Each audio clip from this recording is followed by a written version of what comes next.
قوة إلا بالله العلي العظيم. أعوذ بالله من الشيطان اللعين الرجيم. بسم الله الرحمن الرحيم. الحمد لله رب العالمين، والحمد لله الذي نور قلوبنا بمحبة علوية، والحمد لله الذي جعلنا من المتمسكين بولاية المرتضوية، والحمد لله الذي فرض مودته على العربية والعجمية وعلى مبلغ رسالاته الإلهية سيدنا ومولانا أبي القاسم مصطفى محمد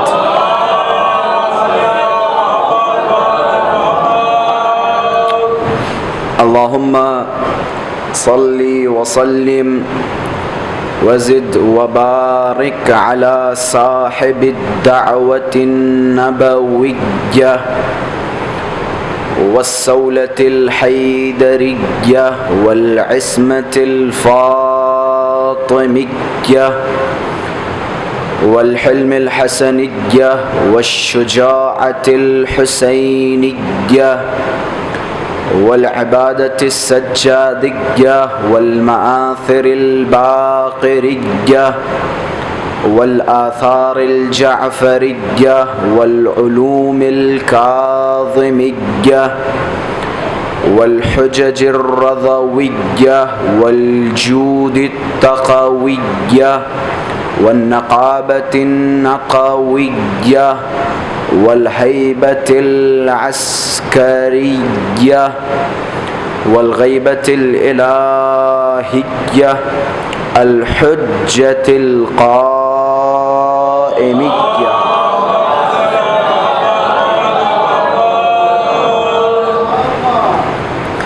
اللهم كن لوليك الحجة ابن الحسن صلواتك عليه وعلى آبائه في هذه الساعة وفي كل الساعة وليا وحافظا وقائدا وناصرا ودليلا وعينا حتى تسكنه أرضك طوعا وتمتعه فيها طويلا.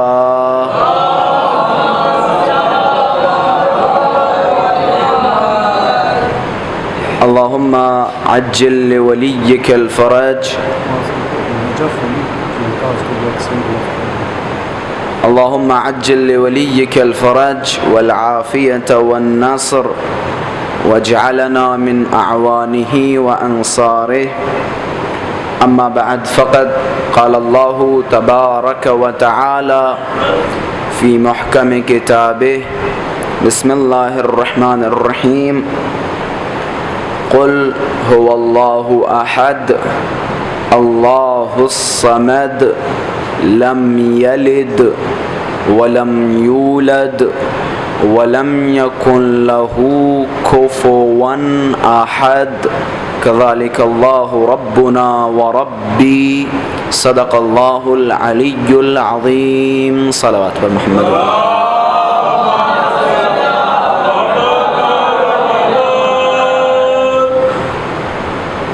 وجود ذوالجود نازنین امام زمان عجل اللہ تعالی فرجہ الشریف کی سلامتی اور حضرت کے ظہور میں تعجیل اور آپ سب اپنی سلامتی اور اہل خانہ کی سلامتی اور مریضوں کی شفا یابی کے لیے بآواز بلند صلوات ہدیہ فرمائیں.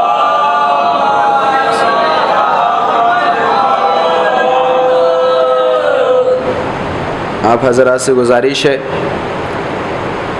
ایک بندہ مومن، اسی بستی کا ایک جوان بنام نجف علی، اگر میں شبہ نہ کروں تو ان کی طبیعت تھوڑی ناساز ہے. آپ حضرات سے گزارش ہے ان کی شفا یابی کے لیے 3 مرتبہ بآواز بلند صلوات ہدیہ فرمائیں۔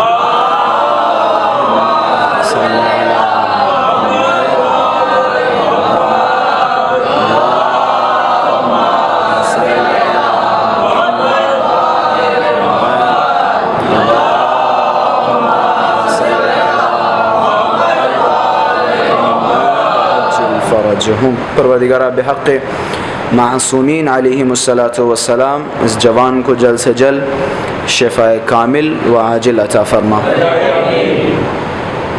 عزیزان محترم، سورہ مبارکہ یہ اخلاص کی ان آیتوں کی تلاوت کا شرف حاصل کیا، اور الحمدللہ ہمارے 2 دن کی گفتگو انشاءاللہ آپ حضرات تک بخوبی پہنچانے کی کوشش کی، اور ماشاءاللہ سے جوانوں کا بھی کافی زیادہ رجحان اس ٹاپک پہ رہا۔ میں جوانوں کا بھی شکر گزار ہوں، اور ہمارے بزرگان کہ جنہوں نے اس موضوع پہ مزید گفتگو اور بحث کرنے کی تائید کی۔ فی الحال تھوڑا موسم خراب ہے، موسم خراب ہونے کی وجہ سے کثیر تعداد میں شرکت نہیں ہو پا رہی ہے، لیکن الحمدللہ پھر بھی ماشاءاللہ سے آپ حضرات مسلسل بارشوں کے باوجود مجالسوں میں شرکت فرما رہے ہیں۔ مولا آپ سب کی توفیقات خیر میں اضافہ فرما، اور ہم سب کو اہل بیت علیہم الصلاۃ والسلام کے دامن سے متمسک و متصل فرما۔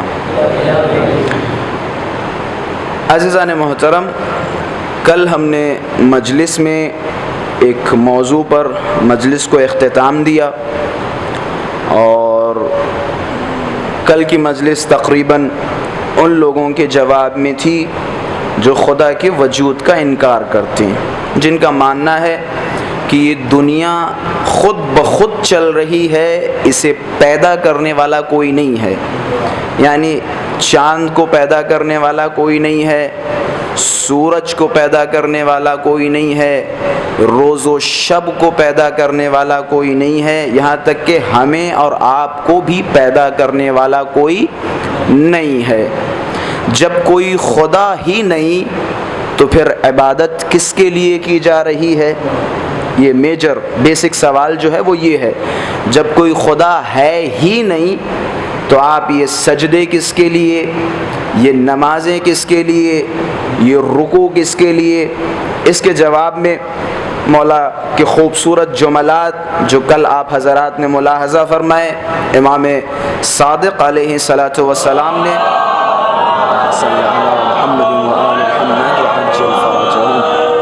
ایک دہری کے جواب میں، منکر خدا کے جواب میں حضرت نے فرمایا کہ اگر ہم مریں اور تم بھی مرو، اور مرنے کے بعد پتہ چلے کہ کوئی خدا نہیں، تو ہم بھی بچ جائیں گے، تم بھی بچ جاؤ گے۔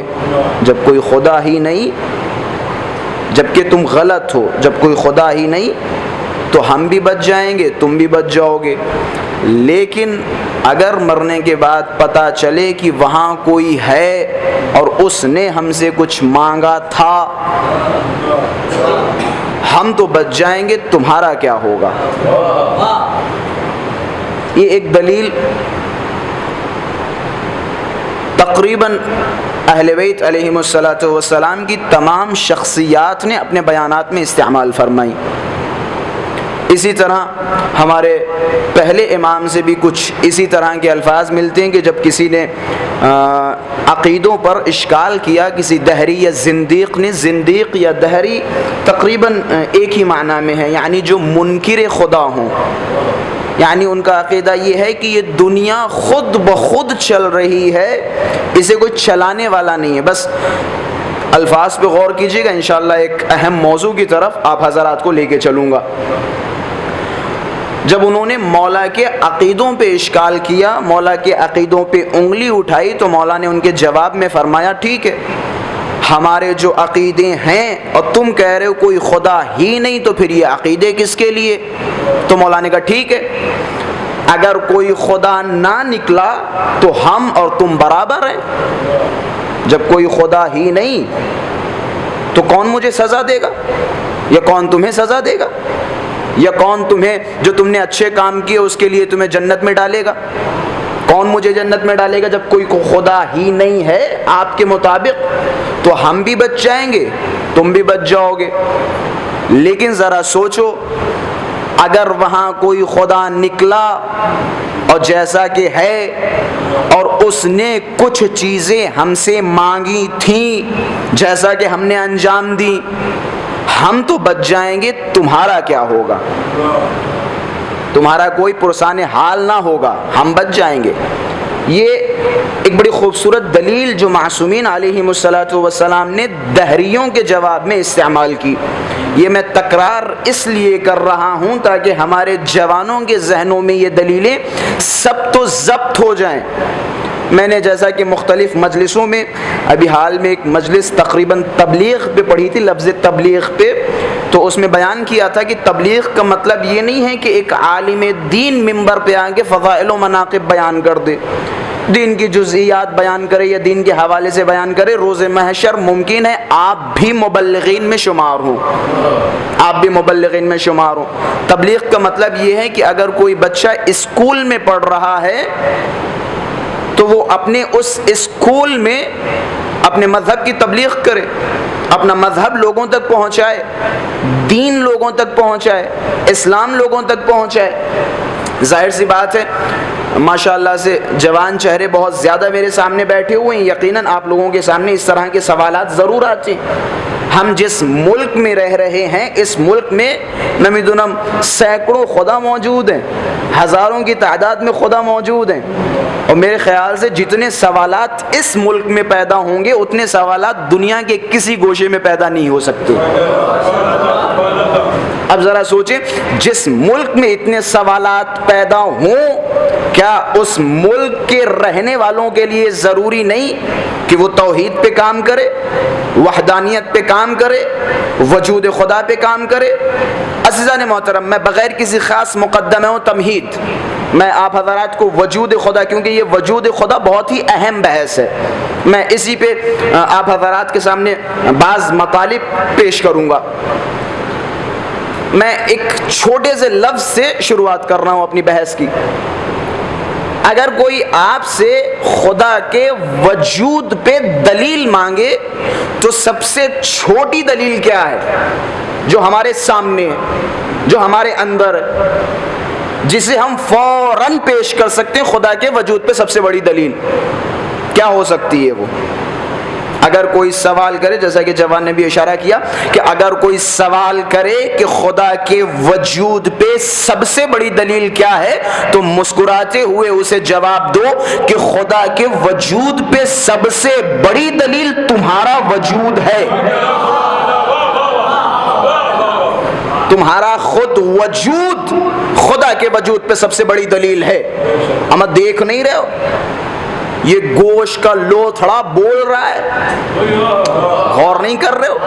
یہ اتنی سی آنکھ، پوری دنیا اس میں سمیٹی چلی آ رہی ہے، ان تمام چیزوں میں غور نہیں کرتے؟ ذرا سوچو، کیا یہ وجود بغیر کسی بنانے والے کے بن گیا؟ ممکن نہیں ہے کہ وجود بغیر کسی بنانے والے کے بن جائے۔ ایک صلوات پڑھیں محمد و آل محمد کی ذات پر۔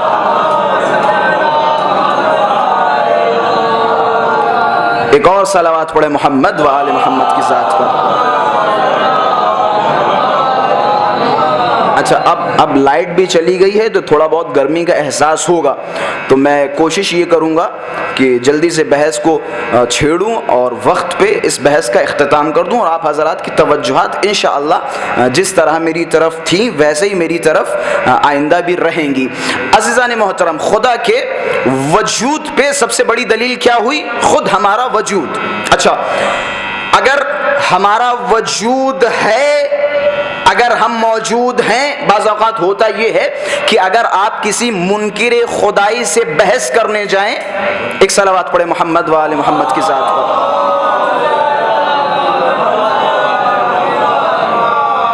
تین مرتبہ صلوات پڑھیں محمد و آل محمد کی ذات پر۔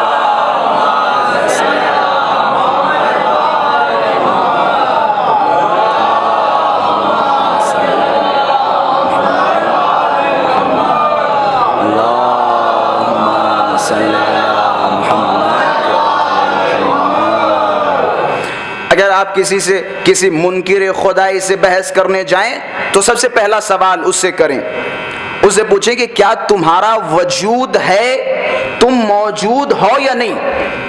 اگر اس نے کہہ دیا کہ ہاں ہمارا وجود ہے تو وہ اپنے سوال میں ہی پھنس جائے گا، اپنے سوال میں ہی پھنس جائے گا۔ اچھا، ہمارے ایک استاد قصہ بیان فرما رہے تھے، کہہ رہے تھے کہ بہت تگڑا والا منکر خدا تھا، بہت تگڑا والا، کہ جب اس سے بحث کرنے گئے تو اسے پتا تھا کہ اگر میں کہہ دوں کہ میرا وجود ہے، میں موجود ہوں، تو یہ سامنے والا مجھے پھانس لے گا، کہ کریں تو کیا کریں؟ کہ جب اس سے پوچھا گیا کہ بتاؤ تمہارا وجود ہے، تو اس نے جواب دیا کہ نہیں، میرا وجود ہی نہیں ہے۔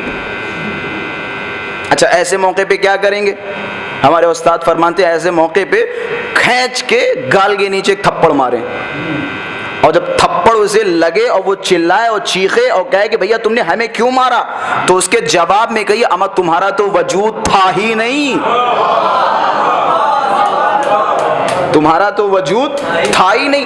اگر اس نے کہہ دیا ہمارا وجود ہے، اچھا جب یہ ثابت ہو گیا کہ تمہارا وجود ہے تو اب اس کی دو قسمیں ہیں، یا تو یہ وجود خود بخود پیدا ہوا یا اسے کسی نے پیدا کیا۔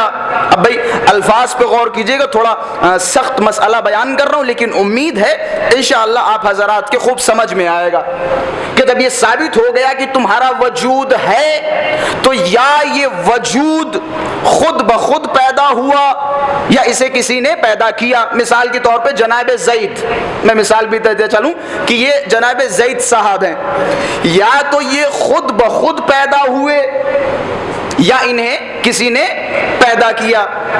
اچھا، جب ہم پہلی مثال کی طرف جائیں گے کہ انہیں کسی نے پیدا کیا، مسئلہ کلوز ہو جائے گا۔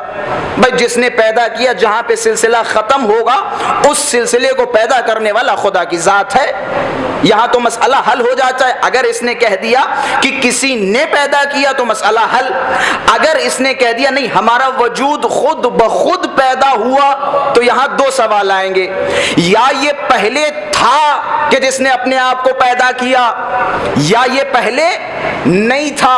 غور فرما رہے ہیں؟ اگر اس کا وجود ہے، میں پھر سے دوہرا رہا ہوں، اگر اس کا وجود ہے یا تو اسے کسی نے پیدا کیا یا پھر خود بخود پیدا ہوا۔ اگر کسی نے پیدا کیا مسئلہ کلوز، مسئلہ بند ہو جائے گا، بھائی پیدا کرنے والا خدا ہے۔ اگر یہ خود بخود پیدا ہوا تو اس کی دو قسمیں نکلیں گی، یا یہ پہلے تھا یا یہ پہلے نہیں تھا۔ اگر پہلے تھا تو وجود کو یا موجود کو وجود میں لانا محال ہے، اما جو چیز پہلے سے موجود ہو اس جیسی پیدا کی جا سکتی ہے لیکن اسی کو پیدا نہیں کیا جا سکتا، اس جیسی پیدا کی جا سکتی ہے لیکن اسی کو پیدا نہیں کیا جا سکتا۔ تو پہلی صورت یہ کیا ہوئی؟ باطل۔ اگر اس نے کہا کہ میں خود بخود پیدا ہوا، یا تو وہ پہلے موجود تھا یا پہلے موجود نہیں تھا۔ اگر پہلے موجود تھا تو وجود کو، ایک موجود کو وجود میں لانا محال ہے، کیونکہ جب پہلے موجود ہی تھا تو اسے وجود میں نہیں لایا جا سکتا۔ دوسری صورت کیا تھی؟ یا وہ پہلے موجود نہیں تھا، اما جو چیز پہلے موجود نہیں تھی وہ کسی کو پیدا کیسے کر سکتی ہے؟ جو چیز موجود نہیں ہو، جو چیز وجود میں نہ آئی ہو، وہ کسی کو کیسے پیدا کر سکتی ہے؟ اچھا، اب اس کو سمجھانے کے لیے ایک مثال دیتا چلوں۔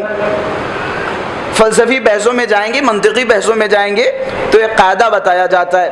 علم کلام میں جائیں گے، ماشاءاللہ سے بعض بزرگان جو ماشاءاللہ سے خوب عربی اور اردو کی گہرائیوں اور گہرائیوں سے واقف ہیں، ان کے چہروں پہ مسکراہٹ ہے۔ الحمدللہ یہ باتیں ماشاءاللہ سے آپ حضرات کے ذہنوں تک پہنچ رہی ہیں۔ کے حوالے سے جیسا کہ میں نے کہا ایک مثال دیتا چلوں، بڑی خوبصورت مثال ہے۔ کہتے ہیں کہ ہر معلول کی ایک علت ہوتی ہے۔ مثال کے طور پہ اگر بارش ہو رہی ہے تو بارش کرنے والا کوئی ہے، غور فرمائیے گا۔ اگر سورج ہے تو سورج کو بنانے والا کوئی ہے۔ اگر کسی کے گال پہ تماچا لگ رہا ہے تو مارنے والا کوئی ہے۔ ہر معلول کی ایک علت ہوتی ہے یا ہر اثر کا ایک مؤثر ہوتا ہے. اگر کوئی اثر ہو رہا ہے تو اثر ڈالنے والا کوئی نہ کوئی ہے. میں نے کیوں کہا کہ خدا کے وجود پہ سب سے بڑی دلیل کیا ہے؟ خود ہمارا اور آپ کا وجود. وہ کیسے؟ ہمارا وجود خود خدا کے وجود پہ سب سے بڑی دلیل ہے. بڑا آسان. مثال کے طور پہ جناب زید، ظاہر سی بات ہے جناب زید کو پیدا کرنے والا کوئی نہ کوئی ہے. اب کہا جائے گا کہ ان کی ماں نے انہیں پیدا کیا. اچھا، سوال اور آگے، ان کی ماں کو کس نے پیدا کیا؟ کہا جائے گا ان کی ماں نے، پھر ان کی ماں کو، ان کی ماں نے، ان کی ماں کو، ان کی ماں نے. آخر کہیں تو جا کے یہ سلسلہ رکے گا. بھائی رکے گا یا نہیں رکے گا؟ کیونکہ تسلسل باطل ہے، کہیں نہ کہیں یہ سلسلہ رکے گا. اچھا، جہاں پہ یہ سلسلہ رکے گا جا کے پھر اس پہ سوال کیا جائے گا کہ اسے کس نے پیدا کیا. مثال کے طور پہ ان کی ماں کو، ان کی ماں نے، ان کی ماں کو، ان کی ماں نے، ہوتے ہوتے کہاں تک پہنچے گا سلسلہ؟ جناب حوا تک پہنچے گا نہیں پہنچے گا؟ اب وہاں سوال ہوگا کہ بھائی جناب حوا کو کس نے پیدا کیا؟ جناب حوا کو کس نے پیدا کیا؟ کس نے پیدا کیا؟ ایسا تو ہے نہیں کہ جناب حوا خود بخود پیدا ہو گئی ہوں. اور جیسا کہ میں مثال دے چکا ہوں، اب میں دوبارہ اس مثال پہ گفتگو نہیں کروں گا. تو پتہ یہ چلے گا کہ جناب حوا کو خداوند متعال نے پیدا کیا. نتیجہ یہ نکلا کہ ہمیں کس نے پیدا کیا؟ خداوند متعال نے. اچھا، اب میں یہاں سے، کیونکہ میرے خیال سے یہ بحث زیادہ سخت ہو رہی ہے، تو میں اس بحث کو یہیں پہ چھوڑ رہا ہوں اور مثالوں کے ذریعے اور اہل بیت علیہم الصلوۃ والسلام کے فرمائشات کے ذریعے بحث کو زیادہ آسان کرتا چلوں. اہل بیت علیہم الصلوۃ والسلام نے دہریوں سے اور زنادقہ سے بہت زیادہ مناظرے فرمائے. جو خدا کے منکر ہیں، جو خدا کے وجود کے منکر ہیں، ان سے مسلسل اہل بیت علیہم الصلوۃ والسلام کے مختلف مناظرات ہمیں کتابوں میں ملتے ہیں. ایک بڑا خوبصورت مناظرہ کہتے ہیں کہ ایک صاحب مصر میں رہا کرتے تھے. بس توجہات تھوڑی میری طرف رکھیے گا. کہتے ہیں ایک صاحب مصر میں رہا کرتے تھے جو کہ خداوند متعال کے وجود کے منکر تھے. اچھا، انہیں پتا چلا کہ مکے میں کوئی شیعوں کے امام ہیں، مسلمانوں کے امام ہیں جو اس سال حج پہ تشریف لائیں گے، اور وہ بہت ہی زیادہ پڑھے لکھے ہیں اور ان کے مناظرات بہت زیادہ مشہور ہیں. اب انہوں نے کہا ٹھیک ہے، دیکھتے چل کے وہ مکے میں کیسے دکھتے ہیں اور کون ہے، اور میں ان سے خدا کے وجود پہ مناظرہ کروں گا. کہتے یہ مصر سے چلا، مکے پہنچا، کیا دیکھا کہ چھٹے امام خانہ کعبہ کا طواف کر رہے تھے. اب دیکھیں اس کے پاس کتنا زیادہ غرور و گھمنڈ و تکبر، کیونکہ اس سے پہلے اس کا مقابلہ کسی حقیقی عالم سے نہیں ہوا تھا. کسی حقیقی عالم سے اس کا مقابلہ نہیں ہوا تھا. تو لہٰذا جو اس کا عقیدہ تھا اس عقیدے پہ یہ بہت ہی زیادہ مغرور تھا کہ بھائی کوئی خدا اس دنیا میں نہیں ہے، یہ دنیا خود بخود چل رہی ہے، یہ سورج و چاند خود بخود نکل رہے ہیں، یہ روز و شب خود بخود آ جا رہی ہے. یہ اس کا عقیدہ تھا. یہ دوڑتا ہوا چھٹے امام کے پاس گیا، کیونکہ یہ گھمنڈ و غرور میں چور تھا اور کسی اصلی عالم کے سامنے پہنچا نہیں تھا. تو یہ بد اخلاقی اور بدتمیزی کے ساتھ مولا کے پاس گیا، اور باقاعدہ اصول کافی میں روایت موجود ہے. روایت کے الفاظ یہ ہیں کہ اس نے اپنا کاندھا امام کے کاندھے سے مارا، اپنا کاندھا امام کے کاندھے سے مارا. اچھا، سامنے کون ہے؟ امام وقت. اما امام تو جانتے ہیں کہ اس کے دل میں سوال کیا چل رہا ہے. امام تو سوال جانتے ہیں. اب جیسے اس نے کاندھا مارا اور کاندھا مارنے کے بعد کہا کہ تم ہی وہ امام ہو، حضرت نے فوراً اس سے سوال کیا کہ ذرا بتاؤ تمہارا نام کیا ہے؟ کہ عبد الملک. کہ تمہارے بیٹے کا نام کیا ہے؟ کہ عبداللہ. کہ تمہاری کنیت کیا ہے؟ کہ عبداللہ. اب دیکھیں حضرت نے، اس نے بھی سوال نہیں کیا، یہ منکر خدا. بس الفاظ پہ دقت کیجئے گا. جیسے اس نے حضرت کے کاندھا مارا، حضرت نے سوال کیا ذرا بتاؤ تمہارا نام کیا ہے؟ عبد الملک. تمہارے بیٹے کا نام کیا ہے؟ عبداللہ. اب حضرت نے مسکراتے ہوئے کہا کہ ذرا بتاؤ، ملک کہتے ہیں بادشاہ کو، عبد کہتے ہیں بندے کو. بھائی غور فرما رہے، ملک بادشاہ کو، عبد بندے کو. کہ تمہارا نام کیا ہے؟ کہ عبد الملک. حضرت نے فرمایا ذرا یہ بتاؤ تم کس بادشاہ کے بندے ہو؟ وہ بادشاہ آسمانی بادشاہ ہے یا زمینی بادشاہ؟ کہ تمہارا بیٹا اللہ کا بندہ ہے، ذرا بتاؤ وہ اللہ آسمانی اللہ ہے یا زمینی اللہ؟ کہ ذرا بتاؤ وہ زمینی اللہ ہے یا آسمانی اللہ؟ پھر حضرت نے سوال کرنے کے بعد جواب کا انتظار نہیں کیا، بلکہ ایک جملہ فرمایا کہ تم جو بھی جواب دو گے ذلیل و رسوا ہوگے، کہ جو بھی جواب دو گے خود ذلیل و رسوا ہوگے۔ یہ کہہ کے امام چلے گئے۔ اب یہ تعجب میں پڑا ہشام ابن حکم امام صادق کے ایک بہت جلیل القدر صحابی اور امام کے شاگرد ابو ساتمی کے پاس اور آنے کے بعد کہ امام کیا ہوا؟ امام نے سوال کیا، جواب کیوں نہ دیا؟ کہ امام نے جواب میرے سوال کرنے سے پہلے مجھے ذلیل و رسوا کر دیا، کہ میرے سوال کرنے سے پہلے۔ یہ دیکھیں امام نے کیوں ایسا کیا، کیونکہ اس نے امام کے ساتھ بدتمیزی کی تھی، اس نے امام کے ساتھ بدتمیزی کی تھی۔ اب امام اس کے پاس آئے اور آنے کے بعد فرمایا کہ تم ایسا کرو، جب میں خانہ کعبہ کے طواف سے فارغ ہو جاؤں تو فلاں مقام پہ ہمارا خیمہ لگا ہوا ہے، وہاں آنا، وہاں ہم سے بحث کرنا۔ اب یہ خانہ کعبہ کا طواف مکمل ہوا۔ میں نے کہا تھا، ایک جملہ کہا تھا، اگر آپ حضرات نے غور کیا ہو، جب مقابلہ ایک اچھے عالم دین سے ہوتا ہے تو لوگوں کی فکریں اور لوگوں کے نظریات خود بخود بدل جاتے ہیں، بدل جاتے ہیں۔ ایک وقت تھا یہی زندیق، یہی دہری جو مولا کے پاس آیا تھا تو آنے کا انداز کیا تھا؟ اپنا شانہ مولا کے شانے سے مار رہا تھا، لیکن جب اسے اندازہ ہو گیا کہ سامنے جو آدمی کھڑا ہے وہ کوئی معمولی آدمی نہیں، پھر جب یہ خیمے میں آیا تو روایت کے الفاظ ہیں کہ دو زانو ہو کے ادب و احترام کے ساتھ سر جھکا کے بیٹھ گیا۔ اب اسے اندازہ ہو گیا کہ میرے سامنے بیٹھی یہ شخصیت کوئی معمولی شخصیت نہیں ہے۔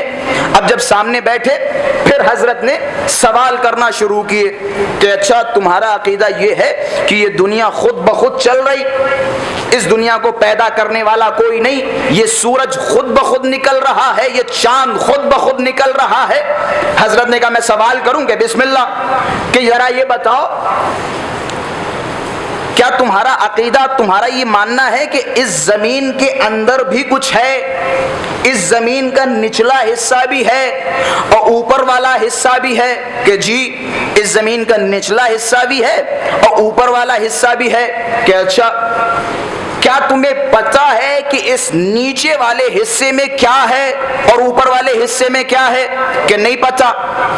کہ کیا تم نیچے والے حصے میں گئے کہ نہیں گئے؟ کہ اچھا کہ کیا تمہیں پتا ہے کہ آسمان کے اوپر بھی کچھ ہے؟ کہ نہیں پتا۔ کہ کیا تمہیں پتا ہے کہ آسمان کے اوپر بھی کچھ ہے؟ کہ نہیں پتا۔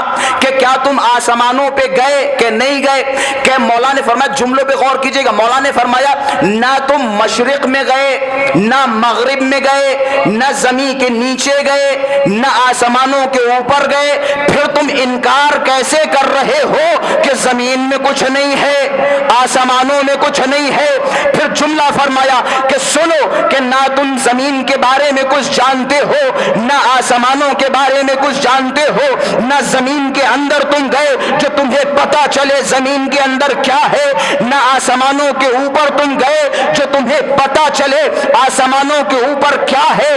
جب تم مخلوقات کے بارے میں جانتے ہی نہیں ہو تو خالق کا انکار کیسے کر رہے ہو؟ جب تم اللہ کی مخلوقات کے بارے میں جانتے ہی نہیں ہو پھر تم انکار کیسے کر رہے ہو خالق کا؟ جب تم زمین میں گئے نہیں، تمہیں پتا چلے کہ زمین میں کیسے کیسے خدا نے خزانے چھپا کے رکھے۔ پھر حضرت نے جملہ فرمایا کہ دیکھو یہاں پہ ایک روایت کا بڑا خوبصورت لفظ موجود ہے، کہتے جب یہ آیا تھا تو خدا کا انکار کر رہا تھا، لیکن جب امام سے بات چیت کرتا رہا تو اس نتیجے پہ پہنچا، روایت کے الفاظ یہ ہیں کہ یہ ایک لکڑی لیے ہوئے جب مولا نے اس سے سوال کیا کہ بتاؤ زمین و آسمان میں کچھ ہے یا نہیں، تو یہ لکڑی لیے، جب ہوتا نا کبھی کبھی انسان جب سوچتا ہے تو کچھ نہ کچھ کرنے لگتا ہے، کہتے ہیں یہ لکڑی لیے زمین پہ ایسے وہ لکیریں کھینچنے لگا، بچوں کی طرح جب بچے سوچتے ہیں تو ہاں کر کے جو ہے لکیریں کھینچتے رہتے ہیں نا زمین پہ، کہتے ہیں یہ لکیریں کھینچتا رہا، سوچتا رہا، تو سمجھ میں یہ آتا تھا کہ جب یہ آیا تھا تو منکر خدا تھا، لیکن جب اس کی گفتگو امام سے ہوئی تو انکار سے نکل کے شک کی منزل پہ پہنچ گیا۔ بھائی شک کی منزل انکار کی منزل سے بہتر ہے، شک کی منزل انکار کی منزل سے بہتر ہے۔ اب حضرت نے یہاں کیا خوبصورت جملے فرمائے کہ تمہیں جب کچھ نہیں پتا، نہ تم زمین پہ گئے نہ تم آسمان پہ گئے، کہے یہ جو شک ہے یہ عاجزی ہوتی ہے علم کے مقابلے میں۔ جب انسان کے پاس علم نہیں ہوتا ہے تب وہ شک کا شکار ہوتا ہے کہ تم اگر خدا کے بارے میں پوچھنا چاہتے ہو تو ہم سے پوچھو، ہم تو کبھی خدا کے بارے میں شک نہیں کرتے، ہم تو کبھی خدا کے بارے میں شک نہیں کرتے، ہم یقین کی منزلوں پہ فائز ہیں۔ اب وہ جملہ یاد آیا امیر المؤمنین کا مولا متقیان مختلف منبروں سے فرمایا کرتے تھے کہ دیکھیں علی کس یقین پہ فائز تھے، یقین دیکھیے گا علی کا، علی کس مقام یقین تک پہنچ چکے تھے۔ حضرت نے جملہ فرمایا کہ جناب ابراہیم نے اپنے یقین میں اضافے کے لیے کہ پروردگارا اس پرندے کو زندہ کر دے، کیوں؟ تاکہ ابراہیم کے یقین میں اضافہ ہو جائے کہ یہ تھے ابراہیم جو اپنے یقین میں اضافے کے لیے خدا سے کہہ رہے ہیں پروردگارا اس پرندے کو زندہ کر دے، کہ وہ تھے ابراہیم۔ کہ تم لوگ علی کے بارے میں جانتے ہو، علی نے مختلف منبروں سے فرمایا اگر پھر بھی علی کے یقین میں ذرہ برابر اضافہ نہیں ہوگا۔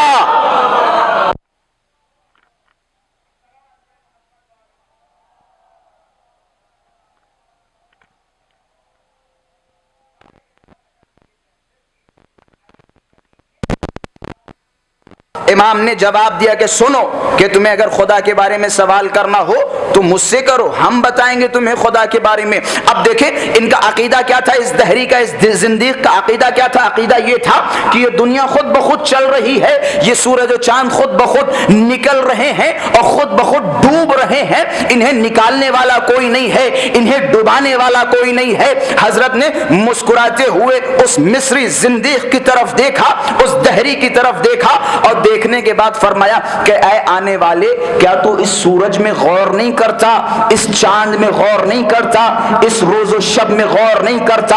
اگر یہ چاند اور اگر یہ سورج مختار ہوتے، خود بخود نکلتے اور خود بخود ڈوبتے، انہیں نکالنے والا کوئی نہ ہوتا، انہیں ڈوبانے والا کوئی نہ ہوتا، تو جا کے سورج سے کہو دم ہو تو کسی دن رات میں نکل کے دکھائے۔ اگر سورج کا خود اختیار ہے، خود بخود سورج نکل رہا ہے تو دم ہو تو کسی دن رات میں نکل کے دکھائے۔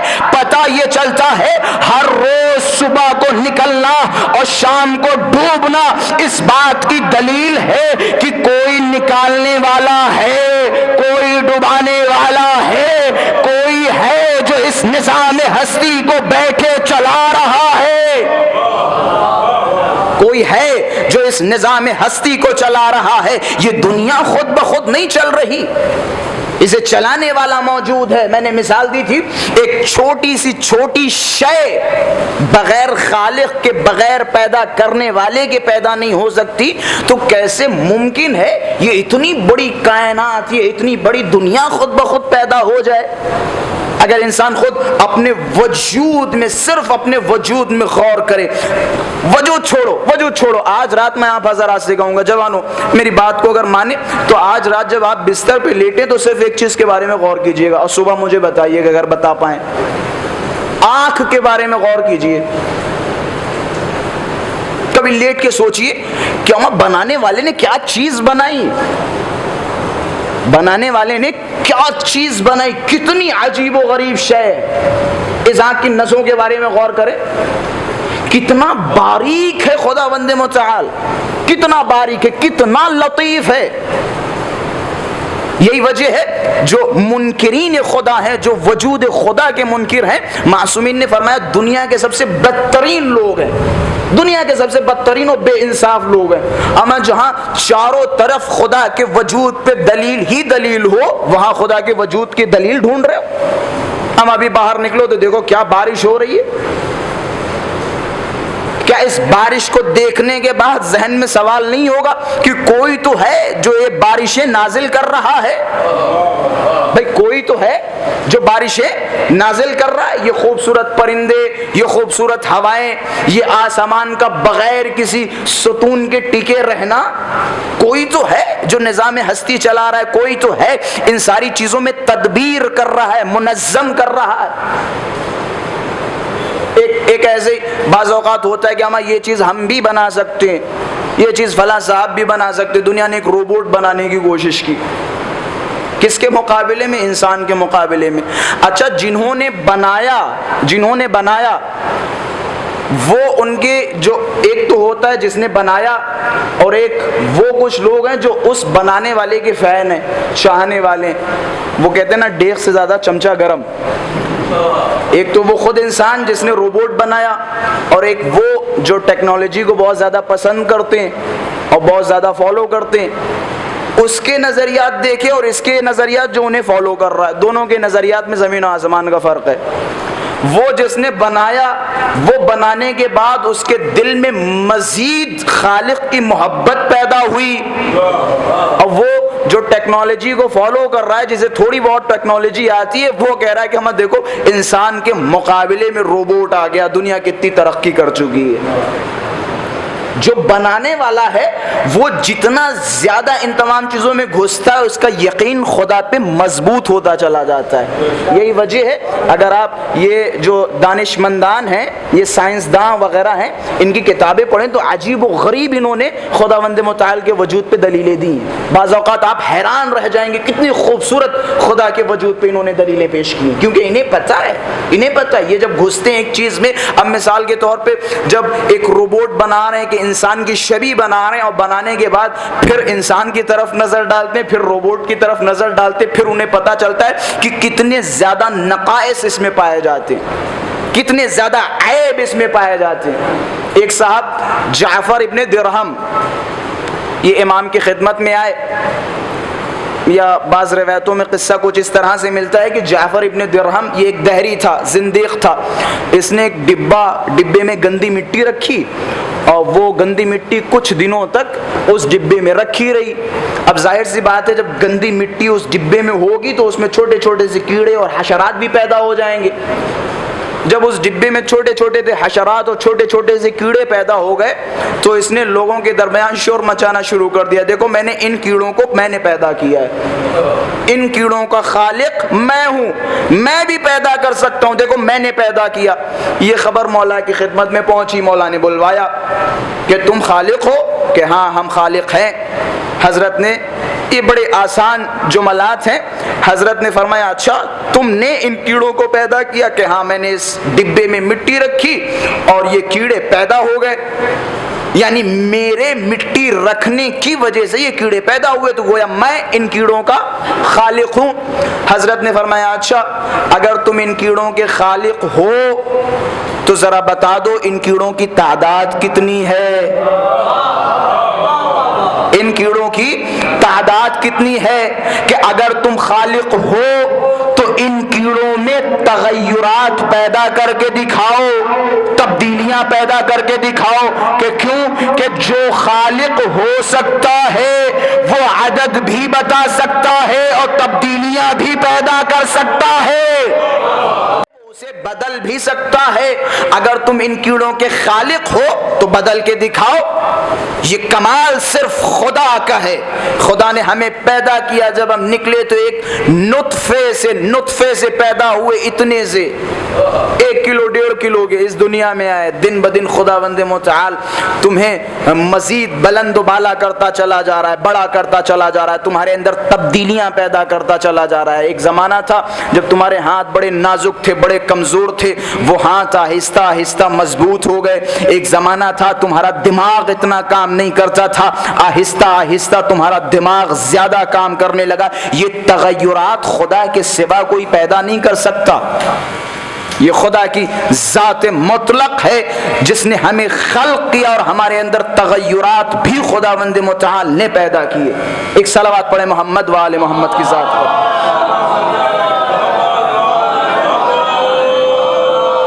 کیونکہ یہاں اب یہ عدد کی بات آئی، حضرت نے سوال کیا کہ کیا تم بتا سکتے ہو کہ ان کی عدد کیا ہے؟ اب اسی عدد سے مولا متقیان کے خوبصورت معجزہ اور ایک خوبصورت علم کی جھلک یاد آ گئی۔ جناب قنبر بنا بر روایت جناب قنبر یا جناب عمار، ظاہراً جناب عمار ایک پہاڑی سے گزر رہے تھے جو چوٹیوں کی بہت بڑی پہاڑی تھی، چوٹیوں کا بہت بڑا پہاڑ تھا۔ اب جب جناب عمار نے اس چوٹیوں کے پہاڑ کو دیکھا، اب روایت کے جملے سنیے گا، علم علی بھی یہاں سے بیان کرتا چلوں۔ جناب عمار جب پہنچے چوٹیوں کا ایک بہت بڑا پہاڑ، جب چوٹیوں کے بہت بڑے پہاڑ کو دیکھا تو جناب عمار نے ایک جملہ فرمایا کہ سبحان الذی من یعلم عدد ھذا النمل، کہ تسبیح ہے اس پروردگار کے لیے جو چوٹیوں کی تعداد جانتا ہے، کہ جو چوٹیوں کی تعداد جانتا ہے۔ اب ساتھ میں کون ہے؟ مولا متقیان۔ عجب نہیں، مولا متقیان نے فرمایا عمار یہ کیسی خدا کی تعریف کر رہے ہو؟ کہ مولا پھر کیسے کریں؟ کہ یہ کہو سبحان الذی من خلق ھذا النمل، تسبیح ہے اس ذات کے لیے جس نے چوٹیوں کو پیدا کیا۔ اب عمار نے تعجب بھری نگاہوں سے دیکھا کہ مولا میں نے کہا تھا کہ سبحان اور پاک و پاکیزہ اور تسبیح ہے اس ذات کے لیے کہ جو چوٹیوں کی تعداد جانتا ہے، آپ نے فرمایا پاک و پاکیزہ ہے وہ ذات جس نے چوٹیوں کو پیدا کیا۔ کہ مولا بات کیا ہے، راز کیا ہے؟ عجب نہیں، عمار نے سوال کیا یا امیر المؤمنین کیا آپ جانتے ہیں چوٹیوں کی تعداد کیا ہے؟ کہ کیا آپ جانتے ہیں چوٹیوں کی تعداد کیا ہے؟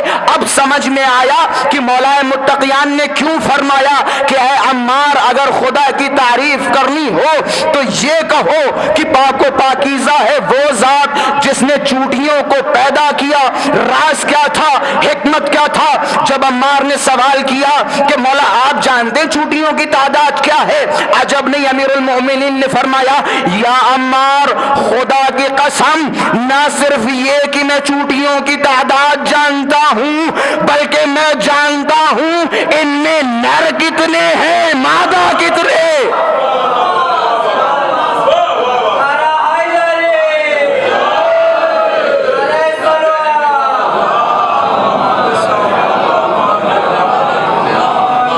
کہ میں اتنا جانتا ہوں، نہ صرف یہ کہ میں ان چوٹیوں کی تعداد جانتا ہوں بلکہ یہ بھی جانتا ہوں کہ ان میں نر کتنے ہیں اور مادہ کتنے۔ یہ علم علی ابن ابی طالب ہے۔ ہم نے توحید ان سے سیکھی، توحید کی باریکیوں سے ہمیں امیر المؤمنین نے آشنا فرمایا۔ ہم نے ذرہ ذرہ اگر توحید کا کہیں سے لیا ہے تو وہ اہل بیت کے دروازوں سے لیا ہے۔ ہم موحد ہیں، ہم ایسے موحد ہیں کہ جن کی توحید اہل بیت سے آئی۔ اور میں نے کل کی بھی مجلس میں اشارہ کیا تھا اگر آپ دوسروں کے دروازوں سے توحید لیں گے تو پھر آپ کا واویلا اور آپ کا جنازہ نکل جائے گا، جس طرح سے انہوں نے توحید کا جنازہ نکالا۔ اس پہ یہ بھی ایک بہت بڑی ٹاپک ہے۔ اگر توحید پہ دوسرے مذاہب کو دیکھیں مسلمانوں کے تو انہوں نے توحید کو، اب میں کیا الفاظ استعمال کروں کہ شرم آتی کبھی کبھی وہ الفاظ استعمال کرتے ہوئے کہ یہ کیسے مسلمان ہیں کہ جن کے تصور اور جن کے خیالات خدا کے بارے میں ایسے ہیں۔ اگر آپ کو صاف اور پاک و پاکیزہ توحید چاہیے ہے، اگر آپ کو بہترین موحد بننا ہے تو آپ صرف و صرف اہل بیت کے دروازے پہ بن سکتے ہیں۔ اہل بیت کے دروازے سے جدا ہوں گے، جیسا کہ میں نے کل بیان کیا تھا، پھر آپ کی توحید ایسی ہوگی کہ خدا جمعرات کے دن ایک بہت بڑی کرسی ڈال کے بیٹھے گا اور سب کے اعمال سنے گا، سب کی حاجات سنے گا، بہت بڑی کرسی ڈال کے بیٹھے گا۔ یہ توحید ہوگی، پھر وہی توحید ہوگی کہ خدا جو ہے اپنا پیر جہنم میں جب تک نہیں ڈالے گا تب تک جہنم کہتا رہے گا حل من مزید، حل من مزید، حل من مزید، اور بھرو اور بھرو اور بھرو۔ یہ توحید آپ کو ملے گی۔ اگر آپ اہل بیت کے دروازے سے دور ہوں گے۔ اہل بیت ہیں کہ جنہوں نے ہمیں توحید سکھائی، بس محافظین توحید جنہوں نے توحید کی حفاظت کی، یقیناً ان کا ذکر جس طرح سے ہم توحید کا تذکرہ کرتے ہیں ویسے ہی محافظان توحید کا ذکر کرنا عین توحید ہے، عین توحید۔ امام حسین کا ذکر کرنا عین توحید ہے، امیر المؤمنین کا ذکر کرنا ممبروں سے عین توحید ہے، کوئی توحید کی مخالفت نہیں۔ یہ بعض افراد جو الزام لگاتے ہیں کہ شیعہ شرک کرتے ہیں، خدا کے ساتھ اہل بیت کو ملاتے ہیں، نہیں، یہ آپ کی سوچ کا فرق ہے۔ انشاءاللہ کل کی مجلس میں ضرور اس ٹاپک پہ بحث کی جائے گی، سوچ کا فرق ہے۔ ہم محافظان توحید کا ذکر کر رہے ہیں اور محافظان توحید کا ذکر کرنا عین توحید ہے۔ آج یوم خمیس ہے، شب جمعہ ہے۔ شب جمعہ روایتوں میں اہل بیت علیہم السلام نے تاکید فرمائی کہ ہو سکے تو کربلا یہ معلّہ کی زیارت کے لیے تشریف لے جاؤ ہر شب جمعہ۔ جب ایک صاحب کربلا سے مولا کی خدمت میں آئے، یا بعض روایتوں میں کوفے سے تشریف لائے، جب مولا نے ان سے پوچھا کہاں سے آ رہے ہو تو انہوں نے بتایا، مولا نے خواہش کی کہ اے کاش میرا بھی گھر وہیں ہوتا، ہر شب جمعہ امام حسین کی خدمت میں جاتا۔ معصومین نے فرمایا اگر تم شب جمعہ کربلا نہیں جا سکتے ہو تو جس جگہ تم رہتے ہو، جس علاقے میں رہتے ہو، کربلا یہ معلّہ کی طرف رخ کرو، اپنے سینوں پہ ہاتھ رکھو اور امام حسین کی خدمت میں کہو السلام علیک یا ابا عبداللہ الحسین۔ کہتے خدا تمہیں زیارت کربلا کا ثواب دے گا۔ خوش قسمت ہیں وہ افراد جو ان دنوں کربلا یہ معلّہ کی زیارت سے مشرف ہو رہے ہیں۔ لیکن ہاں، جب کربلا جائیے، ایک بڑا خوبصورت جملہ میں مصائب کی یہیں سے شروعات کر رہا ہوں، 2-4 جملے مصائب کے۔ آیت اللہ بشیر حسین نجفی حفظہ اللہ بڑے خوبصورت ایک تقریر میں جملے فرما رہے تھے کہ جب آپ کربلا کی زیارت کے لیے تشریف لائیں، جب امام حسین کے حرم میں داخل ہوں تو امام حسین کے حرم میں داخل ہونے کے بعد وہ چمکتی ہوئی لائٹوں کی طرف نہ دیکھیں، وہ خوبصورت گنبد کی طرف نہ دیکھیں، وہ چمکتی ہوئی زری کی طرف نظر نہ ڈالیں، وہ روتے ہوئے زوار نہ دیکھیں، بلکہ اس زری کے اندر اس لاشے کو دیکھیں جسے عصر عاشور گھوڑوں کی ٹاپوں سے روندا گیا۔ ہم نے بچپن سے یہ سنا کہ تمام شہداء میں جناب قاسم کے لاشے کو سب سے زیادہ پامال کیا گیا، لیکن علماء فرماتے ہیں ایک لاشا ایسا تھا جسے جناب قاسم سے زیادہ پامال کیا گیا، وہ لاشا تھا امام مظلوم کربلا۔ امام حسین راوی کہتا ہے کہ جب امام حسین پہ گھوڑے دوڑائے جا رہے تھے تو میں ہڈیوں کی چٹخنے کی آوازیں سن رہا تھا۔ امام کے اوپر جب لاشوں پہ گھوڑے دوڑائے گئے تو روایتوں میں ملتا ہے امام کی ہڈیوں کی چٹخنے کی آوازیں ازاداروں جب امام کے لاشے پہ گھوڑے دوڑائے جا رہے تھے تو ایک بی بی خیمے کے دروازے پہ آتی تھی، کبھی آگے بڑھتی تھی، ارے بابا علی میرے حسین کی مدد کیجئے، ارے نانا رسول میرے مولا کی مدد کیجئے۔ عزادارو جب جناب زینب سے پوچھا گیا بی بی آپ کے لیے سب سے سخت مقام کیا تھا، عجب نہیں جناب زینب اولیاء مقام نے فرمایا ارے میں ایک چٹان سے دیکھ رہی تھی، میں ایک اونچائی سے دیکھ رہی تھی، الشمر جالس علی صدر الحسین، شمر میرے مولا حسین کے سینے پہ بیٹھا تھا، آہستہ آہستہ حسین کی گردن کو کاٹ رہا تھا، ارے ملائکہ شور و غل تھا، ارے اے شمر میرے مولا حسین کو نہ مار۔ ایک ماں دکھیاری جو شمر سے کہہ رہی تھی، ارے شمر میں نے اپنے بچے کو چکیا پیس پیس کے پالا ہے، شمر میرے بچے کو نہ مار۔